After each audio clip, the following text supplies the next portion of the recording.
मित्रांनो, शेतकऱ्यांचे आतापर्यंत केवळ मुद्दल रक्कम भरून कर्ज हे नील केले जात होते. मात्र नवीन परिपत्रकानुसार आता बिनव्याजी म्हणून दिलेले कर्ज आता व्याजासह वसुलीचे आदेश दिल्यामुळे शेतकऱ्यांमध्ये या निर्णय विरोधात असंतोष निर्माण झाला असून तीव्र नाराजी व्यक्त होत आहे. अनेक वर्षांपासून शेतकरी जिल्हा मध्यवर्ती सहकारी बँकेकडून कर्ज घेऊन केवळ मुद्दल रक्कम भरत आहेत.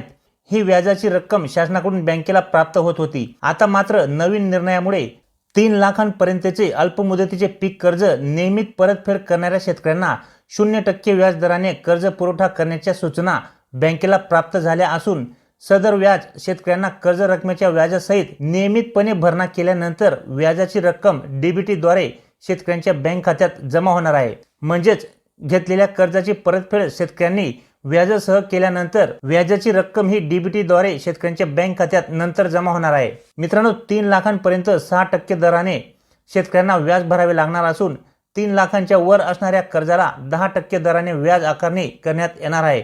या शासन निर्णयामुळे जिल्हा मध्यवर्ती बँकेने परिपत्रक काढून संबंधित बँक शाखा निरीक्षक, मार्केटिंग अधिकारी, व्यवस्थापक याबाबत अवगत केले आहे.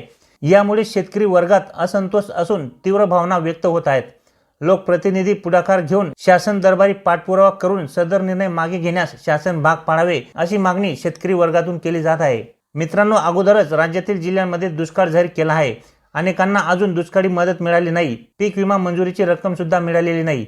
सोयाबीनच्या कपाशीला भाव नाही. तसेच यापूर्वीच्या कर्जमाफीच्या योजनेपासून अनेक शेतकरी वंचित आहेत. अशातच शासनाने हा निर्णय घेऊन शेतकऱ्यांना दिलासा न देता शेतकरी विरोधी भूमिका घेतल्याचे अनेक शेतकऱ्यांनी आपल्या प्रतिक्रिया व्यक्त केल्या आहेत. मित्रांनो, दुष्काळात शेतकरी शासनाच्या मदतीची वाट पाहत असताना मदतीचा हात देण्याऐवजी शेतकऱ्यांच्या विरोधी धोरण घेण्यात आले आहे. दुष्काळात सक्तीची वसुली करू नये असे सांगणारे दुसरीकडे बिनव्याजी म्हणून दिलेल्या कर्ज व्याजासह वसुलीचे आदेश देण्यात आले आहेत. त्यामुळे शेतकरी संघटनांमार्फत या ठिकाणी हा आदेश रद्द करण्याची मागणीही केली जात आहे.